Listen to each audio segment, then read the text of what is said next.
Hello, this is Dan, Nowman, Niswander, and you're watching the Nowman Show. I have been producing this television show since 2014 when it was in pre-production planning, and then broadcasting starting in 2015.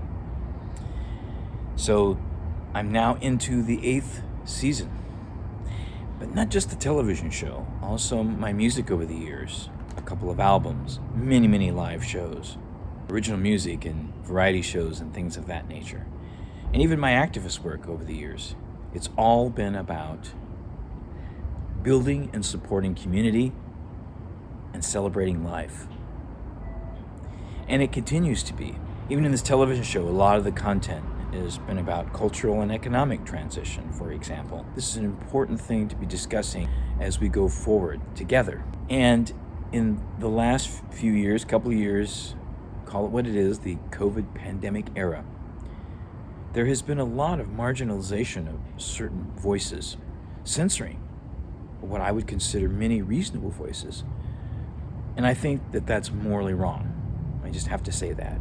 There's a lot of information that people need to have access to, that they need to be informed of. We need this information. We need to be more inclusive of people if we really are serious about supporting and building community and even celebrating life.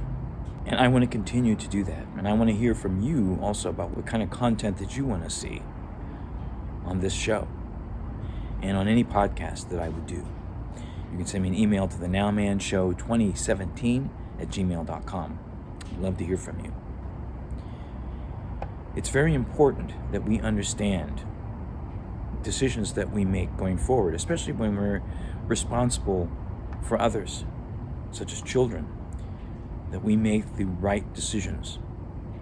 And we need to have a healthy, spirited debate. We don't have to agree on everything. That's the way it always has been.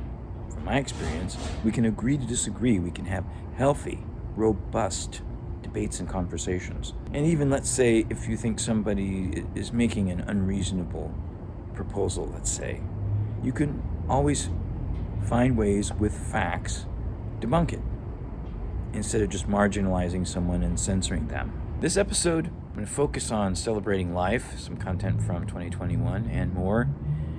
And all of it is about building and supporting community going forward. So let's start this right now. 35 minutes ago, there's an official statement from LAUSD board member Jackie Goldberg. Okay? But listen. Can everybody hear me? Yes. Here's what it says. Today, the board voted to suspend enforcing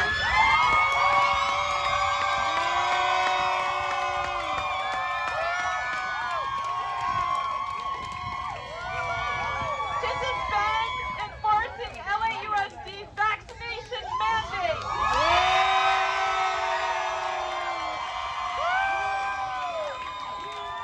And delay transferring students who did not meet the requirement into online independent studies.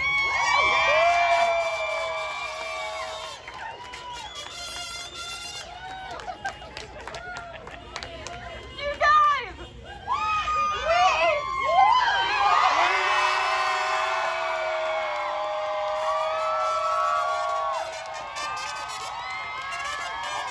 This is Dan Nowman Niswander. I'm here with Nicole Pearson, who is a volunteer attorney for the Children's Health Defense in the, I would call it the infamous case. Oh, yes. the case, yeah. Yes. It's the And with Children's Health PERC. Defense and PERC. And our PERC, yes. clients. And PERC stands for, Protection of the Educational Rights of Kids. so that's what the focus of this lawsuit is about, correct? Yes. And we're here outside LAUSD. Can you explain to people who may not understand, Sure. what is this about exactly? Sure. So we filed a lawsuit against the LA Unified School District. It's a very narrow legal petition, actually. It's not a complaint that you guys typically see, like constitutional claims violation of, searches and seizures or religious First Amendment rights. It's a very strategic legal petition, and it is simply asking the court whether or not this school district and every school district in the state of California, there being 1,000 almost, school districts have the authority to decide what kind of medicine children need to take in order to attend school. So it's a very narrow lawsuit. It's an expedited lawsuit. We wanted to get relief as quickly as possible for the kids. What we're here about today is that we filed a motion for an injunction. And what an injunction does is it puts a pin in whatever issue you're talking about until you can get to trial. Because, right now trials are taking up to 2 years. Yes. This is expedited proceeding, so it wouldn't take 2 years. But, justice delayed is justice denied. It's certainly in this case. Every day that goes by that this illegal and unconstitutional and unethical and immoral mandate stands, a child is getting vaccinated. Multiple children are getting vaccinated against their will. So we went and we asked the judge for an emergency order, just putting a pin in this policy until we can go to trial. So we went in on Wednesday.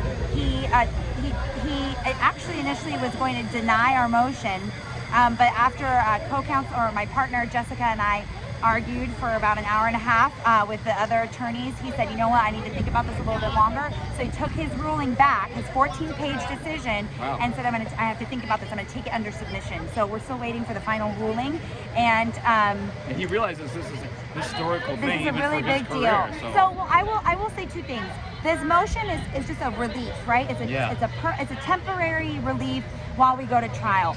And what we think is happening is that what the LAUSD is trying to help the judge, right? They're gonna put a pause in themselves. They're gonna put a pin in their policy themselves. So we think so we're here today to support the board's decision to put a pin in their policy until next year. We think that's a huge deal. They have been very adamant that they have every right to do this, and that it's not injuring anybody, and that their resources are adequate and are not failing. And so we're here to let them know that we see right through those lies, and we demand that they put a pause in it and they stop harming our children, not just by the vaccine, but by harassing them, threatening them, intimidating them, coercing them, and shunting them on to this City of Angels remote program that is already failing and already serves a lot of children with disabilities and special needs. And so all the children are really suffering right now, so we're trying to get that to stop. And now here are a couple things from my visit to Indianapolis, Indiana in the summer of 2021. A music video live from the Melody Inn, and also a visit to the Pop Machine recording studio where I recorded that song and others for an album called Adventures in Wonderland. Here it is right now. Thing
Thank you. Niswander here, and I'm back in the pop machine. Finally, we've missed you. I've missed being here. Oh man, it's so great to see Eric Johnson here. I mean, we have done so much work together. Yes. I'm very proud of the work that we did together. Likewise. And thank you. I really appreciate that. And Eric here has done so much great stuff in this studio with people that you might know, like John Wade and Supergrass and Smithereens and Tiffany, for all you teeny bopper people. Who's been here in more recent times? I'm doing a record with, Mark and I are doing a record with Amelia Ray. She's a Disney artist, and she's on the show Sydney to the Max. We're doing her record. That's on the Disney Channel, or was? Yeah, Sydney. Yeah, it's a and we're doing her debut solo album. We just did the new Sublime record in March. Oh wow! It's Sublime with Rome. With Rome, yeah. Rome Ramirez. Yeah. And so that's interesting. So a couple things about that. They cut everything in the same room, everyone in the band, and they had Gabriel McNair with them as well. Gabriel plays with Gwen Stefani and No Doubt. Oh, he's really? a trombone player and keyboard player. Oh, wow. And he's their regular keyboard guy? Yeah. On the road and everything in the studio? Yeah, and in the studio, yeah. And he lives in Norway. Norway, wow. Yeah. And so he's not an Orange County guy at all. No, I mean, like the guy. It's so funny. The band that's known for Long Beach, right, doesn't live really in Long Beach. Like Eric lives in Escondido or Fallbrook, one or the other. That's going to be San Diego County. Yeah, right there. And he lives on an avocado farm, I think. And then Carlos Verduga, who is my man. I mean, Carlos and I are very good friends now. I helped him with his studio via like Zoom or like what do you call it? What's the Apple? I feel like my mother. I can't think of the name of it. When you video, what is it? FaceTime. FaceTime, yes. So I helped him set up his FaceTime. Yeah, and he's an incredible drummer. He's playing a band called the Tribal Seeds. Carlos replaced Josh Freese, and Josh Freese is an incredible drummer. I don't know if you know about him, but he played in.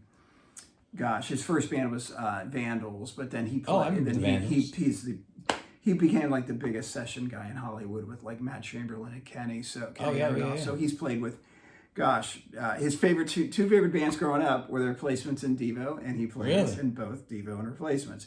Wow. But he also plays with Sting. He plays with The Perfect Circle. He played in Guns N' Roses for a long time. He's a writer on the song Chinese Democracy, and Josh Freese is the funniest human being in the world. He is awesome. And he's a great drummer. So I knew Josh, but Carlos is the new drummer in Sublime, and he is phenomenal. It's the bands who've recorded here. You mentioned a lot. I mean, it's almost better to like subdivide the genres. I mean, like we've had, from hip hop, we've had Yo Gotti and Ace Hood. We've had Jurassic 5 here. Yes, Jurassic 5. From like, let's say, Americana, we've had Avett Brothers, Sunvolt, Syndicato, Chevy Downs, Chad Harvey. From hard rock, we've had all the aforementioned bands I just named. That's not true. I was going to say another band. I did that at another studio.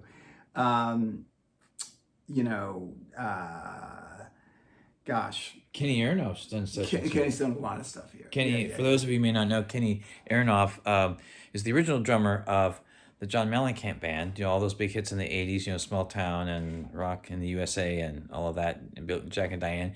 But he's also gone on to be an incredible session musician. He's played with John Fogerty. I saw him play with John Fogerty. Melissa Etheridge, and then if you ever see the Kennedy Center honors, he's almost always the drummer on something. Yeah, you know what I mean. And you've seen him, probably on David Letterman. I mean, he's just you can't miss the guy with the bald head and the sunglasses.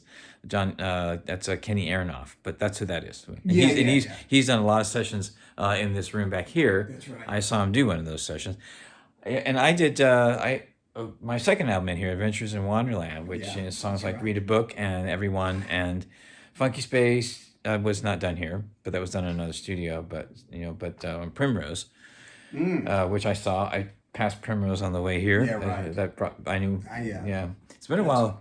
It's been a while since those days and that tape great. And all of that. So that's right. Now we So I'm going to be, I got to get into Logic. It's time to start doing this again. This is, who am I fooling? And I don't know if you've noticed this. Did you notice this? I love it. A friend of mine said, like, you should get a T-shirt of her saying that. And I said, that's brilliant. That is brilliant. Yeah. So I said, yeah, I'm going to do that. So that's what I did. But it's because, when the COVID thing kind of hit, I did this show 2 weeks before. Yeah. Literally 2 weeks before the lockdowns. So, I still, to this day, I'm able to use this story to kind of bring a little joy, because people want to know, people want to hear happy stories through this crazy time. Hot summer nights in Broad Ripple, it's mandatory to have a good time.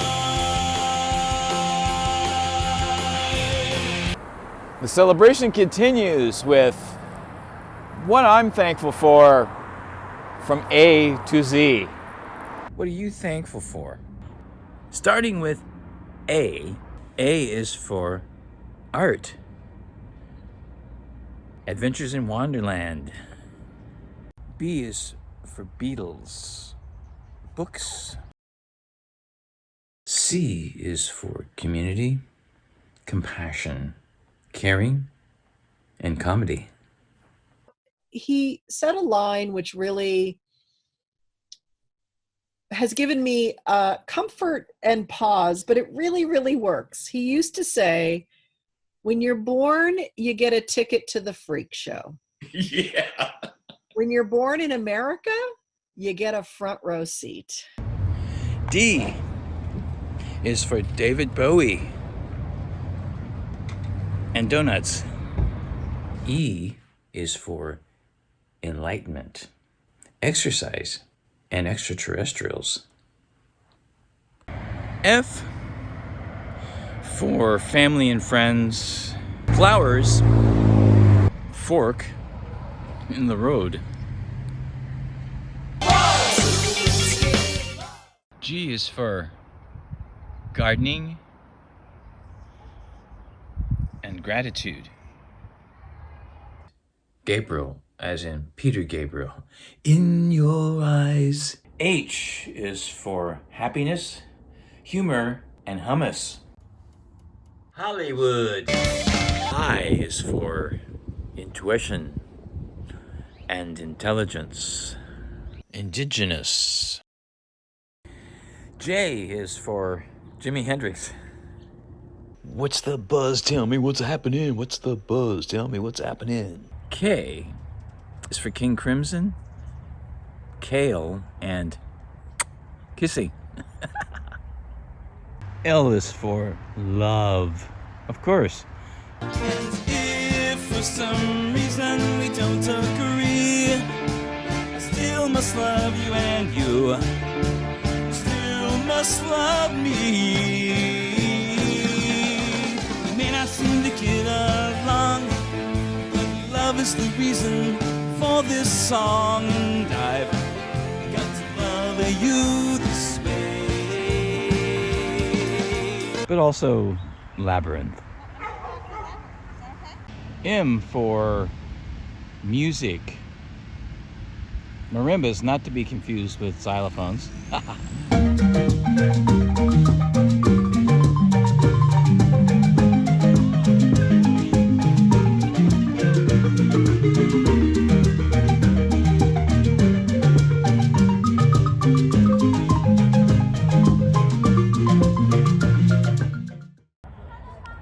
Mutual aid. And mountains. N is for nature, networking, Nowman, and now. Hello, this is Nowman. O is for omniscience, omnipotent, omniactive, omnipresent, and ocean.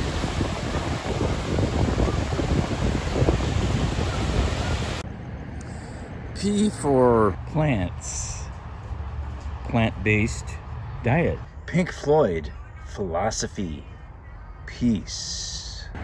Prince. Q is for Queen. Yeah, the rock band. R is for Revolution of the Heart. Rock and roll. Reggae. Man. What I feel is what I know. S is for Star Trek.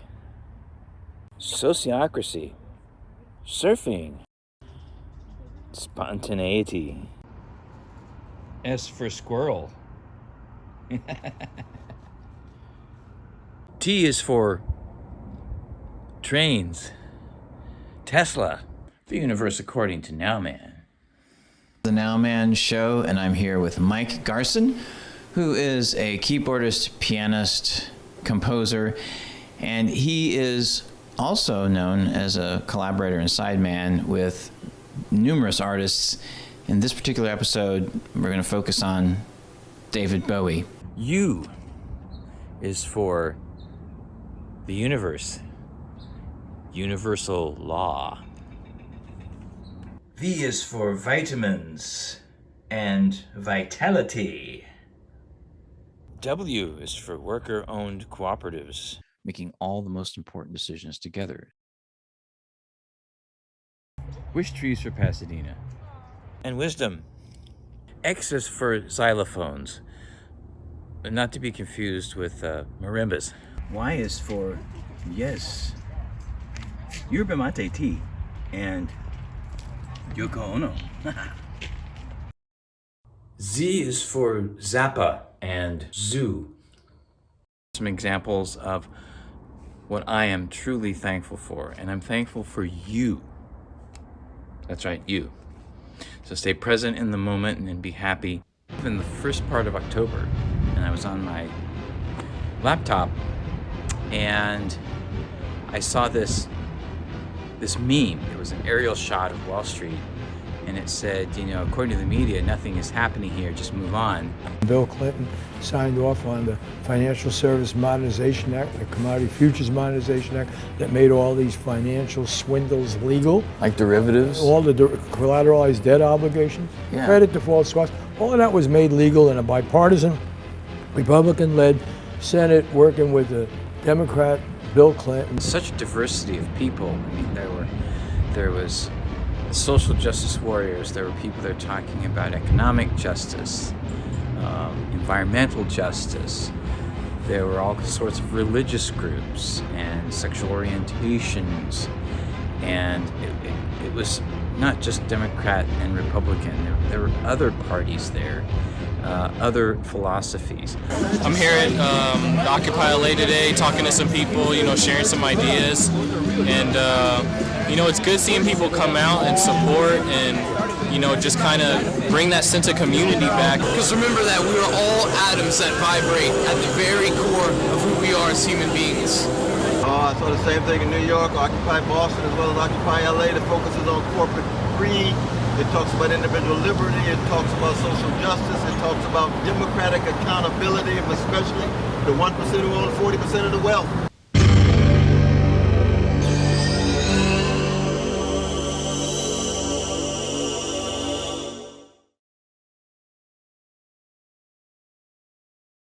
In Sidi Bouzid, Tunisia, in late 2010, a street vendor, Mohamed Bouazizi, set himself on fire as a protest that started massive anti-government protests across the Arab world. The economic hardship of the masses of workers forced an end to Ben Ali's 23-year rule, and he fled to Saudi Arabia. Protests spread to Egypt, Syria, and Yemen. In May of 2011, an anti-austerity movement as a series of protests and demonstrations broke out in Spain. It has been called 15M, or Indignado movement. One action was occupying public space, paving the way as inspiration for Occupy Wall Street. Thank you so much for stopping by. When you put this information out there, it's in the subconscious, but it doesn't quite come to the forefront of the consciousness. Yeah. So Yeah, you're saying that a lot of these thoughts are already there deep down. They just don't realize it. Right. Yeah, exactly. No, I definitely think so. I mean, there's a great. Where do we rank on the depression scale in the world? Like, we're pretty high up there. And yet, a lot of poorer countries look at us and go, "Oh, they have it so easy. It's so happy there. They just all have money and food and they have big cars and it's just they must all just be so happy." And people are miserable, and they're miserable because this is an empty value system. Pastor Martin Niemöller in 1936, in talking about the Nazi takeover of Germany where he lived. Here's a quote. "First they came for the socialists, and I did not speak out because I was not a socialist. Then they came for the trade unionists. And I did not speak out because I was not a trade unionist. Then they came for the Jews, and I did not speak out because I was not a Jew. Then they came for me, and there was no one left to speak for me." Future, what hope do you have? Well, I'm a hopeful guy. You know, I try to remain hopeful from sun up to sundown. Not always easy, and that's challenged by the minute. But, you know, you see people like this who aren't complacent, and that motivates and inspires me to not be complacent with the status quo. In the squares of the city, near the shadow of the steeple, at the relief office, I see my people. Some are grumbling,